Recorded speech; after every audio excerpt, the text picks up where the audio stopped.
If you want to be coached by someone that podiumed their first ever MXGP LAN event, then click the MXGP coach link in the description to book a one-on-one session with me now. Back to the video. Alrighty, what's up boys? Welcome back to a brand new video. Today we're on Chrome Star Trading Track by Shmoy, is it? Or Shmooey? I'm not actually 100% sure how you actually pronounce his name. But yeah, this track has been out for a little while now, I believe like a few weeks. So I do apologise, I did miss it. However, I didn't even know it was here. I didn't even know it existed. But yeah, it's like in a city type of thing. I didn't even know it was here. I've never seen it before. Never saw it on mods. And yes, I thought I'd do a video on today. It's very dark. I don't know why it's very dark. But hopefully I can brighten it up a little bit in the editing, because yeah, it's a very dark track, but I suppose it's kind of the vibe that he's going for. But yeah, I just want to try and get into the vibe of Supercross again. Obviously Triple Crown, we have Triple Crown first round back after Birmingham is around this Friday, so we've got to go right back into Supercross and right back into a Triple Crown, which is a bit annoying that, you know, we have a week off and we go straight into a Triple Crown again. But yeah, I think it's time to dust the cobwebs off of the Yamaha and off Supercross, because obviously we've been doing outdoors the whole break, because I had what was it? We had the Black Cross Championship, round 4 of that. And then we had the GP preseason yesterday as I'm recording this, which I'll speak about. Why does that put me into a backflip there? Okay. And then, yeah, on this Wednesday, we've also got Black Cross Championship. And I believe that's when this video will be coming out. This video will be coming out on Wednesday. So yeah, I'll get the KTM back out again tonight to do the Black Cross Championship. And then I'll end up getting back on the Yamaha again for some Supercross practice. But I think I'm going to do a little bit of Supercross practice now during the week. And then do Black Cross on the KTM, obviously. And then go right back to Supercross again. But yeah, we need to get back into the flow of it again, because straight back into a Triple Crown is very hard, because obviously Triple Crown I like to practice hot laps, and yeah, obviously doing outdoors for an entire week. I need to get back into the flow of Supercross again. So yeah, I thought I'll get the Yamaha out for this. I did load into this on the KTM first, but then I thought, you know what, I might actually use this time to get a little bit of Supercross practice. And this isn't really like a full-blown sort of aerial scale track. But any Supercross practice is Supercross practice, I guess, and just to get back onto the Yamaha again, just to practice it a little bit. Someone did mention about this tunnel jump, that he put in the description, like, sorry for the tunnel jump, but I assume that's what he means by it just sends you into a backflip every time. I don't really know how he's made it like that, but it is what it is. But yeah, the other day we had the MXGP preseason. I did record it. I was going to record it and upload it, but I ended up just putting Spotify on and just chilling with Jake. Didn't even deafen for it or anything. We weren't really taking it that seriously, because obviously it was preseason. And I don't know how to describe it. It went okay, I think is the best way to describe it. We did obviously the whole race, and I got taken out in the first corner, as you do. You know, it's going to happen. And then I was in, I believe, 18th, 19th, something like that. And then charged my way all the way up, managed to get into 6th in the end. And yeah, I was running a comfortable pace in P6. I had people behind me, people very close to me in front as well, so definitely wasn't a walk in the park, but I was holding a steady pace. I had like 5-6 seconds on the guy behind me, so I had a good pace. There was 3 laps to go. I was in P6, and then I heard Jake go, "Oh, Breezy's out of fuel."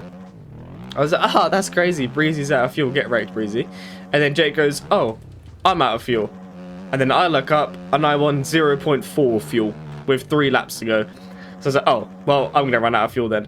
I was like, well, that's embarrassing, isn't it? All the Club Mets guys are going to be running out of fuel.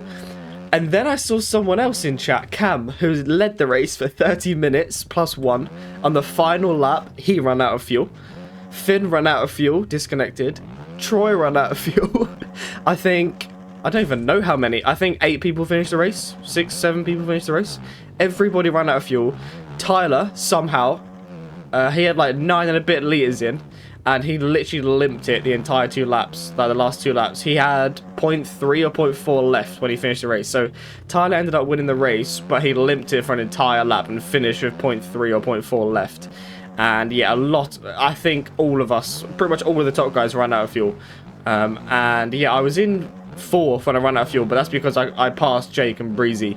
It was Breezy, Jake, then me. And then obviously Jake and Breezy ran out of fuel before I did. So, I mean, I finished in P4 technically, but I'm saying P6 because obviously I was in P6 before everyone ran out of fuel. I'm not classing Breezy and Jay running out of fuel as a position, so I got up into P6 and yeah, then ran out of fuel along with everyone else. So is what it is.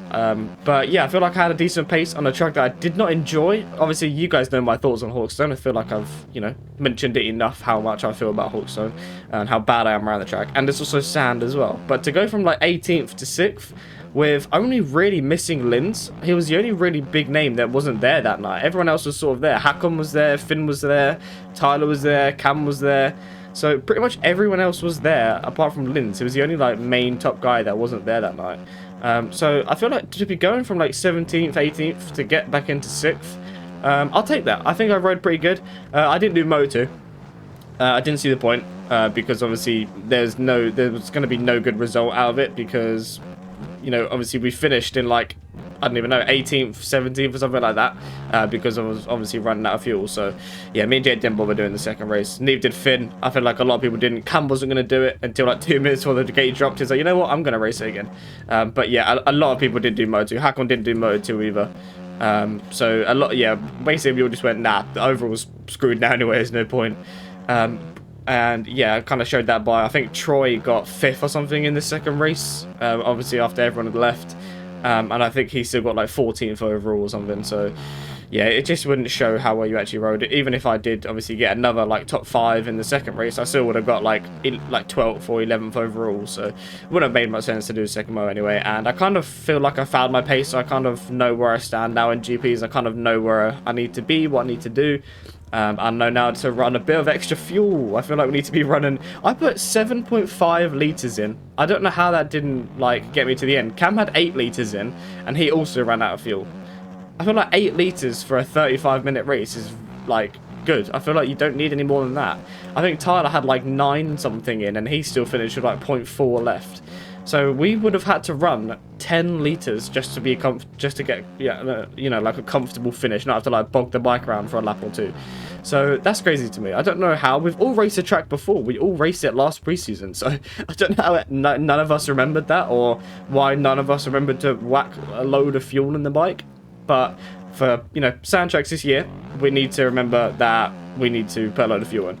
I reckon it's because of the new bikes. Maybe the new bikes go through fuel quicker. So yeah, that must be a new thing, because we would have remembered if we all did that last year. If we all ran out of fuel last year, we would have remembered it this year. Someone would have remembered it last year and told us. So yeah, very weird. It must be the new bikes. The new bikes must go through fuel a lot quicker than what they, you know, previously did. But yeah, it's what it is. We sort of know what we need to do. We've got a decent pace, so I'm fine with that. I'm fine with how it went, like I said. It wasn't even like a mad thing when we ran out of fuel. We all just sort of laughed. Obviously, it's pre-season, so it's not a big deal. We all just sort of laughed when we ran out of fuel. Everyone else just putting in the chat like, so we're all out of fuel. And it was literally just like a queue of people. A lot of people were trying to push it around for a lap. I didn't bother doing that. I literally just left. As soon as I ran out of fuel, I pulled the bike off the track and just retired. I wasn't going to sit and push it. A lot of people pushed it for like a lap and a half. I remember there was this guy in there called Cooper, I think his name was. He was in P2 because everyone had run out of fuel. He was like a minute or 2 minutes behind Tyler, who's in the lead. But poor guy was up into P2, and I think he really wanted to finish in that P2 position. He pushed it for literally laps, just pushing his bike. And he wasn't even dropping down because everyone else behind him had also run out of fuel. So he was literally just pushing it. He pushed it for, I think, just under a lap and then ended up retiring. I think he just gave up. But yeah, he pushed it for about 5 minutes. I was like, yeah, I ain't got... There's literally no point.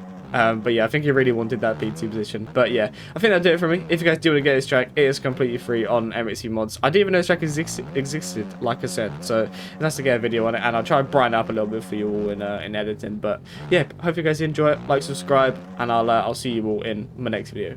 Peace.